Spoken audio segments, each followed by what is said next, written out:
Aaron Rodgers is finally a New York Jet. It's a new day in New York. Right. Welcome, New everybody. day in New York football. What's up, y'all?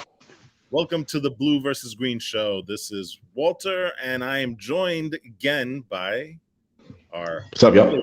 and Jose. What's up, guys? What's up, y'all?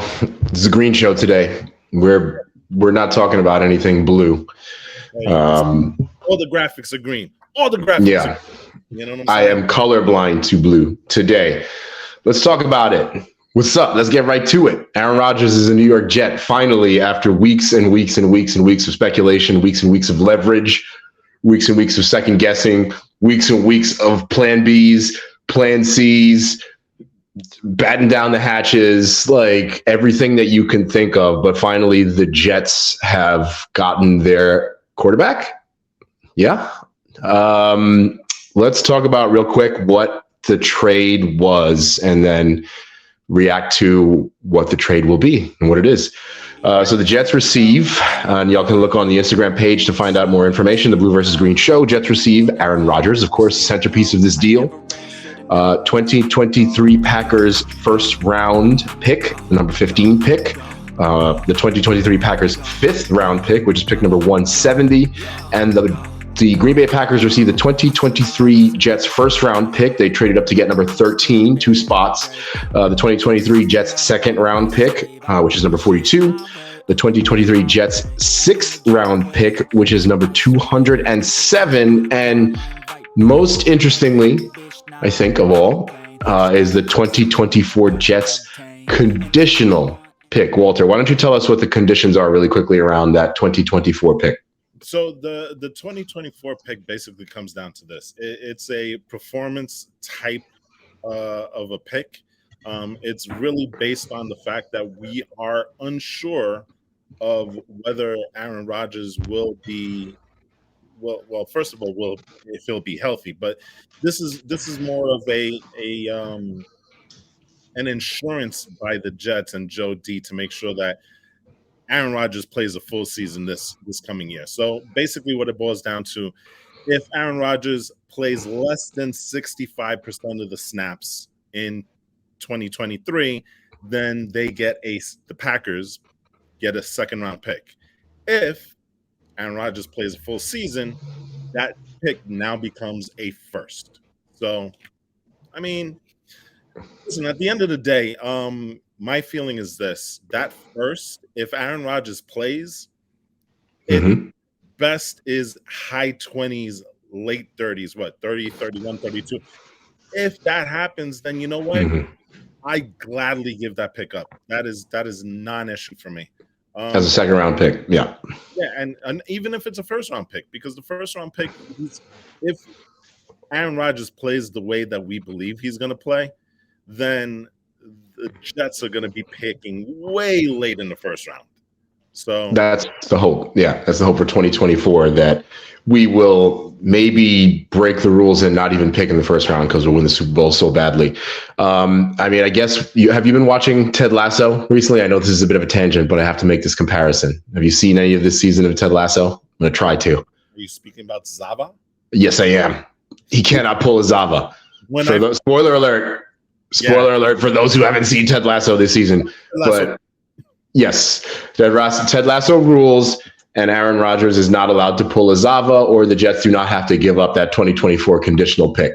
So what do we think about this? I will go first. It's still the same bittersweet feeling, I guess, right? I don't know how most Jets fans will feel about this. Jets Twitter, Jets social media is going insane. Obviously, like it's broken right now how excited Jets fans are. It's sort of like the Knicks fans from a couple of nights ago watching the Knicks actually do some damage in the playoffs and maybe get ready to eliminate the Cavs. But that's a whole other sport. New York, go ahead. Maybe. Yeah, New York is freaking. The Yankees are going to do really well this season. I mean, Garrett Cole is doing amazing, and the Rangers are doing really solid right now too. But we're talking about Aaron Rodgers today, right? That's the thing that we're talking about. And like I said, after that quick tangent, that Zava tangent and all of that, it's a bittersweet feeling because we've seen this before as Jets fans. We have literally seen almost the exact same situation. I would say that Aaron Rodgers is a better quarterback at his age than Brett Favre was at his age. I think he's a better quarterback overall, even though Brett Favre is a legendary Hall of Fame quarterback. I think Aaron Rodgers has a better career. So you look at that and you get excited. We talked about this earlier. We were talking offline with Gabe about it. The Jets got off to a really great start when they got Brett Favre many moons ago from the Packers. 8-3 start, I think. And then he got injured. The risk of age. Aaron Rodgers is 39 years old. I don't know. Is he going to still be 39 when the season starts? I'm not sure. But 39, 40, it's kind of all the same. He had a rough season. It was because of injury. We know that it was because his thumb wasn't 100%. That is a huge factor for a quarterback, obviously.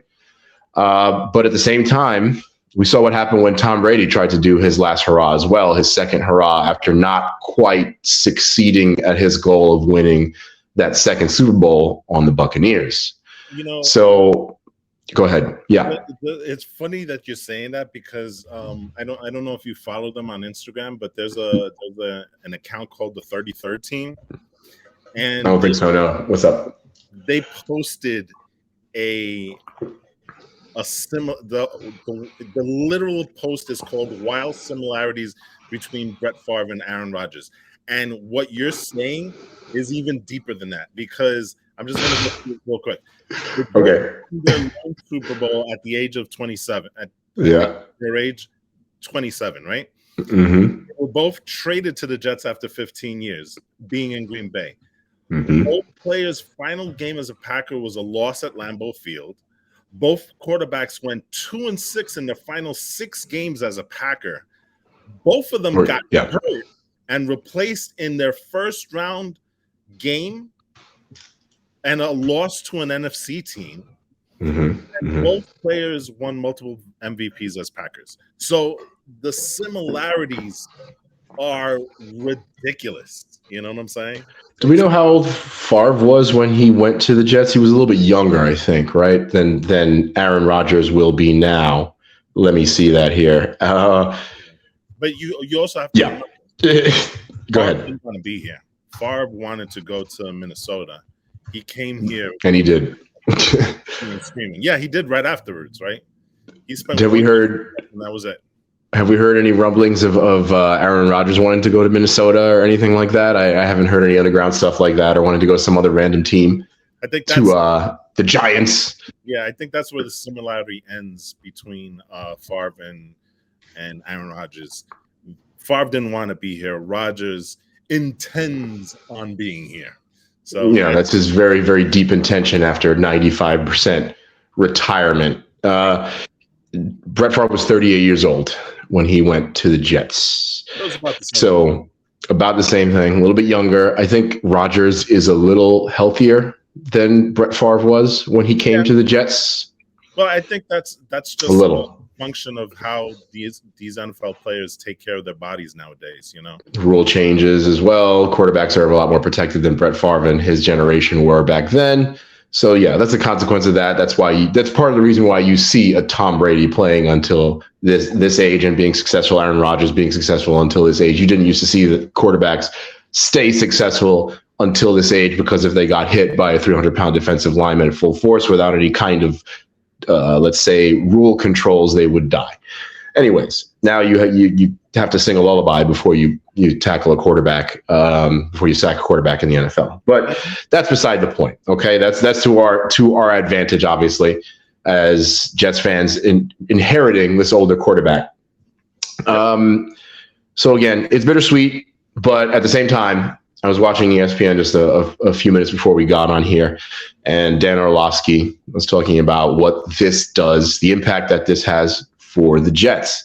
And if you get an Aaron Rodgers at, I'm going to give an arbitrary number here, but if you get 85% of what Aaron Rodgers is capable of for the Jets next season, this is what Dan Orlovsky said. He said there are 3 teams in the AFC that are at the top tier, and I'm paraphrasing here, of course.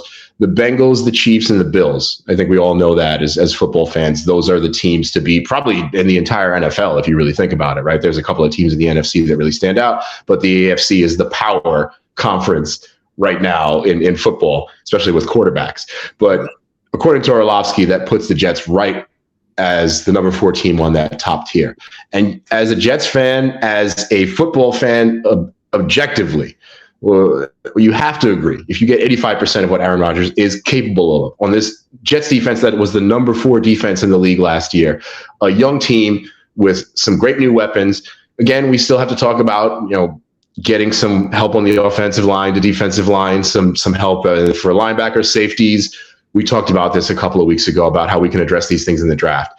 We're going to probably need to get a backup for Becton. This is something that they were talking about as well, because he's great, but he's Rodgers' blind side and he has an injury history. So we need somebody on that blind side to make sure that if Becton goes down, Rodgers is okay. Our 39-year-old quarterback, 40 probably by the end of the season. Right. So, yeah, in a nutshell, and I'll turn it over to you, it's bittersweet because of all of those reasons that I just listed right now. Right. And just to kind of bounce off of what you were saying and Dan Orlovsky and stuff like that, the whole notion that if we get 85% of Aaron Rodgers, listen, we were 5-2 with Zach Wilson last year. That's what I'm saying, yeah. So he's about 5% of Aaron Rodgers if we want to quantify it. Exactly. So the whole point is that, we were literally just average quarterback play from going to the playoffs. So we don't need Aaron Rodgers of, 5 years ago. We don't need him even from 2 or 3 years ago when he was winning his MVPs. We need him to be, we know that he's older. That's all we need to be. Think about this. Garrett Wilson had an 1,100-yard receiving season with his quarterbacks being Zach Wilson, White, Joe Flacco, Traveler, yeah. That looks like with Aaron Rodgers here. So, Aaron Rodgers, everything looks amazing. And you have to have a healthy team, of course. You have to have Breece Hall staying healthy, everybody staying healthy, because that's when the team kind of started to go downhill. It wasn't when our quarterback play suffered. It was when our core players on offense and defense started to get hurt, right? Specifically AVT and Breece Hall. When they went down, literally that's when the team went down also. But all we need is for Aaron Rodgers to be Aaron. He doesn't have to be full Aaron Rodgers. He just needs to be Aaron. And that should be enough for us. Be Aaron. That's fine. And in terms of the deal, I have to say this. It's more than I expected, but if you really, really look at it deep, it's not that much for what we're getting for Aaron, because not really. We're giving our 13th pick, but basically that's just a swap. We're moving down 2 spots, right? So at the end of the day, we're still basically the same thing.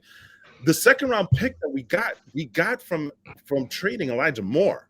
So again, that wasn't our pick. We still retain our second round pick at 5, okay, which we're still going to get a great player. We lose our 207th pick, and we actually move up to 170.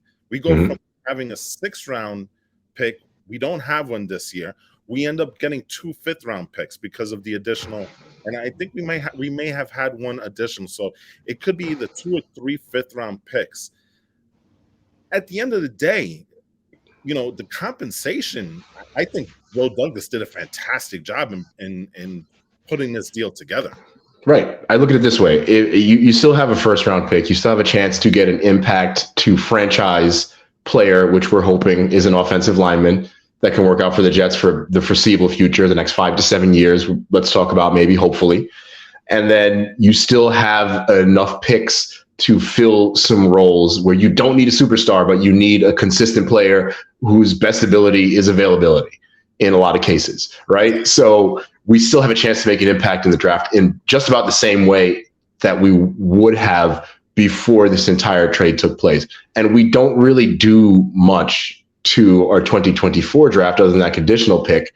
And you got to imagine if we do well, again, like you said, we're not going to care what the hell that pick is. And we will have already drafted pretty well this past season, most likely, if that's the case. Right. So it's probably a win-win for both teams.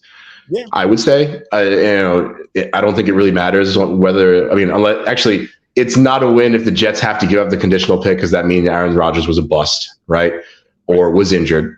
So then that's when we're going to look at it and say it was an absolute easy loss for the Jets. But otherwise, it seems like it's a fairly even trade for both teams, and Jordan Love gets to highlight what he's going to do, and the Packers get to make some moves in the draft as well to work on some of the things that they needed.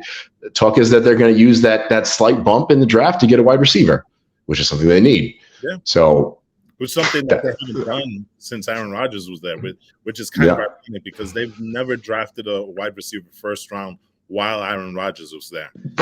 Now they need one. Now they're getting one. So it's kind of ironic at that. It's funny because I've been on Twitter, and Packers Twitter is kind of like very subdued right now. They were going crazy in terms of their trade, all the Twitter GMs on the Packers side and stuff like that. And now all of a sudden, we're showing receipts. Like guys were saying, "Oh, we have to get at least Russell Wilson compensation." You kind of didn't. So not gonna happen.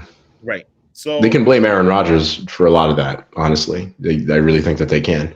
Yeah. But that's a whole other conversation for sort of sabotaging some of the value or changing some of the ways in which Green Bay had to approach this trade.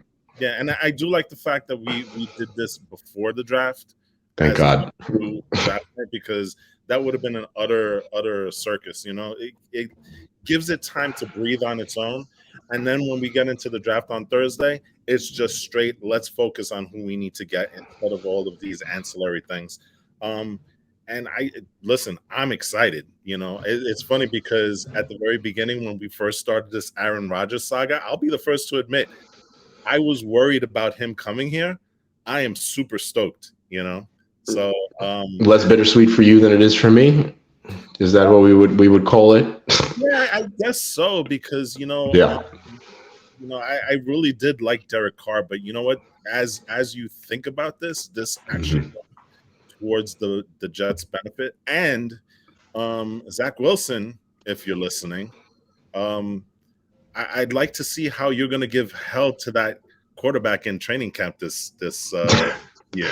You know what, though? You know what? I'm going to actually take a different tack with Zach Wilson on this one, and I'm not going to make fun of him. I'm going to have some positivity here. And you know me, I've been a Zach truther from the beginning.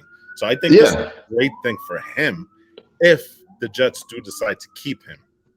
I mean, from like one of the first couple of games of the season, I was also basically saying, like, this kid isn't going to cut it. And he just proved it more and more every game. And then he had his meltdown, and then things looked a little different after that meltdown, at least in terms of maturity, maybe not so much on the field. Here's why I have a little bit of optimism. They say you should never meet your heroes. In this case, maybe it'll be useful for Zach Wilson, because we know, we've talked about it on the show before, his hero is Aaron freaking Rodgers. Right. So this is the quarterback that he looked up to. This is the quarterback that he probably modeled aspects of his game after. So I think that we're going to get a good idea of the potential of having Aaron Rodgers as a mentor to Zach Wilson's mentee this very season when we watch Jordan Love play. Because there's a lot of what you hear, and there's no confirmation of this, a lot of what you hear is that Aaron Rodgers really didn't like that mentor role very much, and he just was kind of trying to brush it aside and was always very upset of the idea that they wanted to replace him. Mm-hmm. Well, now it's he's coming to the Jets with the understanding that you're going to get maybe 2 years. This, okay? He could throw a tantrum again. He certainly could do that and get upset about the idea of Zach Wilson or anybody else replacing him in a year or two, even though we know he's going to fucking retire. But best case scenario, and again, you'll see with Jordan Love's performance this year, how mature he is, what he does on that field, again, based on what weapons he gets out there in the draft and elsewhere. You have to look at what weapons he has available as well. But you'll see the potential of what an Aaron Rodgers mentor, Zach Wilson mentee relationship could be. Okay. So I'm going to go out with that sort of positivity, I guess. And maybe, just maybe, this could be one of the best things ever to happen to the Jets. Exactly. Maybe. Or one of the worst. It's like you said, it is a different situation because you know what? Jordan Love was brought specifically to replace Aaron Rodgers. Aaron Rodgers coming into a situation where he knows himself he's probably going to be here for only 1 or 2 years. And gunslinger. Right, exactly. And the other thing is that not only does Zach idolize Rodgers, but they do have a relationship. They do talk to each other. They do. That's true. And so, so he likes him. Exactly. Rodgers does like Zach Wilson as a person. And so there is that where it's like, okay, let's talk about this, kid. You know what I'm saying? Let's sit down and let's go through what I see so that you can do it going forward. Now, maybe Zach isn't here 3 years from now. Maybe not. But at the very least, this is an opportunity for Zach to learn and become a better player because of it. So whether it's with the Jets, whether it's not, this is a really, really good opportunity. Let's see how mature Zach is if he's going to take it and run with that. So, it'll be interesting to see. Definitely. It might be a positive too. Last thing that I will say, and then we should probably wrap up, is this is a positive thing perception-wise for the Jets too, even if Zach Wilson isn't the quarterback in a few years, if Aaron Rodgers does pretty well with this new young team that we have. This also helps them next year. Yeah, well, I'm saying we can possibly, 2 or 3 years, if we need a quarterback, there's a lot more opportunity to lure one here with the team that we have. And if we show some modicum of success with Aaron Rodgers, some other quarterback might say, you know what, I can do better than Aaron Rodgers and want to come to the Jets and prove it. We'll see. I just got chills. So, listen. It's a new day dawning over in Florham Park. It really, really is. And let's just hope that this is the start of something really, really good with the Jets. Because let me tell you something. It's been a long time coming. So, praise ye Aaron. Praise Jesus of Wisconsin. All right. Bring us a Super Bowl. So on that note, we're going to wrap things up. Just want to let everybody know that we will be at MetLife Stadium on Thursday for the NFL draft. We're going to shoot some videos and we're going to present that on our main podcast. It's going to be we're going to probably record it on Sunday, right? I think that's the plan. So it's either gonna be Sunday or Monday. That's our next show, and we'll have some clips from the draft party over at MetLife, and hopefully, let's see what Trader Joe does during the draft, because he's unpredictable. So you never know what's gonna come out of that. But, I won't be there, unfortunately, but if I can tune in somehow, I'll try to make an appearance on Thursday. We'll see what happens. There you go. All right, so everybody, remember, if you're on YouTube, hit that notification button and subscribe. And if you're listening to this on, what would you call that? iTunes, right? iTunes. Rate, review, Apple, subscribe. Whatever it is, you know what I'm saying? We're out there somewhere. So whatever podcast you use, just find us and you'll hear this thing. So, we're on all of them. It's not that confusing, people. Just look for us. We love you. Exactly. It's an easy enough name. It's the Blue versus Green Show. You can't miss it. Yeah. So all right. So until next time, go Giants. Go Giants, I guess. Hey. Go Jets. Jets. Jets.